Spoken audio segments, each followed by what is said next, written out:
Sebelum salam kedua, kentut. Perlu diulangi nggak ya salatnya? Ayo. Bismillah. Assalamualaikum warahmatullahi wabarakatuh. Alhamdulillahirrabbilalamin. Allahumma sholli ala Muhammad wa ala ali Muhammad.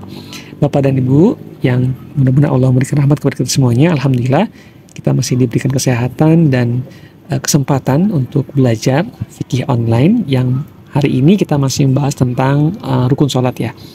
Tadi diawali dengan sebuah pertanyaan yang mudah-mudahan insya Allah kita akan bisa jawab setelah Bapak dan Ibu sekalian menyimak apa yang disampaikan.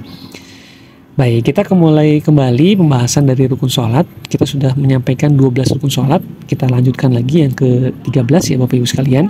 Yang ke-13 adalah membaca tasyahud akhir. Seperti yang kita ketahui Bapak Ibu sekalian, tasyahud akhir lafalnya ya at-tahiyatul mubarakatus dan sampai akhir gitu ya. Nah, yang perlu kita sampaikan adalah mengenai syarat sahnya dalam baca tasyahud.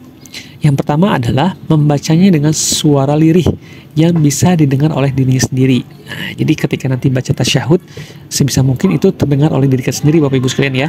Yang kedua, ketika kita membaca tasyahud akhir maka dilakukan dalam posisi duduk kecuali ada uzur ya, seperti disampaikan di awal bahwa orang yang tidak bisa sholat sambil berdiri maka dia duduk, kalau dia nggak bisa duduk maka dia tidur ya. Berarti kan saat itu mungkin dia membaca tasyahudnya sedang ke dalam keadaan tiduran ya. Kemudian yang ketiga adalah membacanya dalam bahasa Arab, dan yang keempat adalah wajib memperhatikan huruf-huruf dan tasdidnya. Intinya yang keempat adalah jangan sampai ada yang salah ya dalam bacanya sehingga merubah makna dari bacaan tasyahud tersebut. Kemudian yang keempat, duduk tasyahud akhir. Duduk tasyahud akhir yaitu duduk yang setelahnya salam. Artinya kalau ketika kita duduk tasyahud kemudian salam, maka duduknya adalah duduk tasyahud akhir. Misalnya kita sholat subuh ya, sholat subuh 2 rakaat dan di rakaat kedua itu adalah kita nanti salam, maka duduk tasyahudnya adalah duduk tasyahud akhir, dan itu dilakukan dengan cara tawaruk ya. Kemudian yang berikutnya yang ke-15, bersalawat atas Nabi pada bacaan tasyahud akhir. Minimalnya kita membaca dengan ucapan Allahumma sholli ala Muhammad.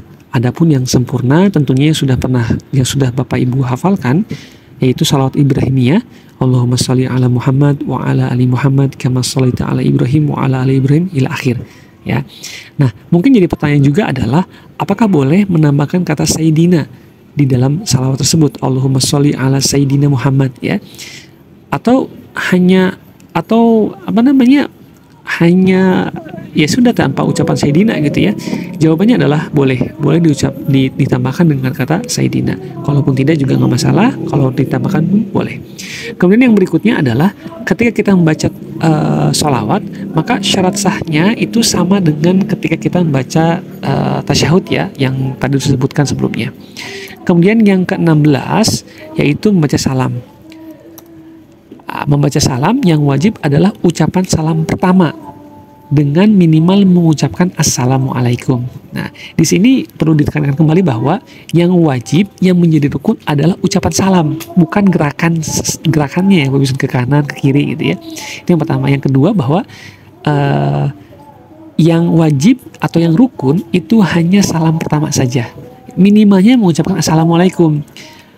Tentunya sunnah ketika kita menambahkan kata warahmatullah, assalamualaikum warahmatullah. Nah, itu sunnahnya. Adapun menambahkan kata wabarakatuhu itu tidak disunahkan kecuali dalam sholat jenazah. Kemudian yang berikutnya, disunahkan berdoa sebelum salam dengan doa apa yang kita inginkan, mangga silahkan gitu ya. Akan tetapi tentunya lebih utama apabila kita berdoa dengan doa yang diajarkan Nabi Muhammad SAW, yaitu doa berlindung dari 4 perkara yang masyhur. Berlindung dari azab jahannam, kemudian berlindung dari azab kubur, berlindung dari fitnah atau ujian ketika hidup dan juga mati, dan juga tentunya berlindung dari fitnahnya Dajjal ya. Insya Allah Bapak Ibu sudah hafal. Kalau ada yang belum hafal silakan nanti dihafalkan ya. Yang terakhir adalah tertib atau berurutan ya. Nah, kebanyakan memang dari rukun sholat ini harusnya dikerjakan secara berurutan, tertib ya. dari pertama sampai akhir itu tertib ya.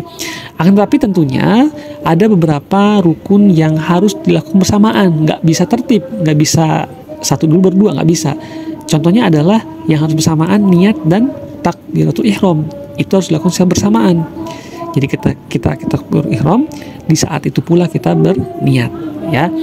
Itu saja mungkin Bapak Ibu sekalian. Alhamdulillah berarti kita sudah menyelesaikan pembahasan tentang rukun sholat dari 1 sampai 17. Nanti Bapak Ibu sekalian bisa melanjutkan atau menyimak kembali pembahasan atau tata cara praktek sholat berdasarkan mazhab Syafi'i. Sudah kita masukkan linknya, atau boleh klik juga di atas untuk melihat tata cara sholat sesuai mazhab Imam Syafi'i rahimahullah ta'ala.